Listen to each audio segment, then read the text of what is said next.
కలియుగంలో తీరుస్తాడు. ఆ యశోదనే ఈ వకుల, ఆ వేదవతి పద్మావతి, ఆ రాముడే ఈ స్వామి, ఆ సీతే ఈ లక్ష్మి. అన్ని యుగాల్లో గవర్నమెంట్ అయ్యగారిదే. ఇప్పుడు మన ప్రభుత్వం లాగానే ఈ విశ్వమంతటికి, విశ్వ ప్రభుత్వానికి వెంకటేశ్వర స్వామి ప్రెసిడెంట్, ఈశ్వరుడు ప్రైమ్ మినిస్టర్, ఫైనాన్స్ మినిస్టర్ కుబేరుడు, బ్రాడ్కాస్టింగ్ నారదుడు, లా మినిస్టర్ యమధర్మరాజు, విదేశీ వ్యవహారాల శాఖ దేవేంద్రుడు, ఆహార శాఖ మంత్రి వానదేవుడు, ఆరోగ్య శాఖ మంత్రి వాయుదేవుడు, ఫ్యామిలీ ప్లానింగ్ బ్రహ్మదేవుడు. ఆ గవర్నమెంట్ లో కూడా ladies reservation education minister Saraswatidevi, world bank Lakshmidevi, defence minister Parvatidevi. Sir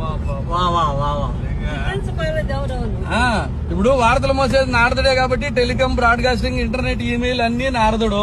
యమధర్మరాజుకి ఏం పని? కోటీశ్వరుడు టైం అయినా తీసుకెళ్తాడు, కూల్ చేసుకున్నాడు టైం అయినా తీసుకెళ్తాడు. తప్పు చేసినోడు ఆయన దగ్గర పనిష్మెంట్ గ్యారంటీ కదా, లా అండ్ ఆర్డర్.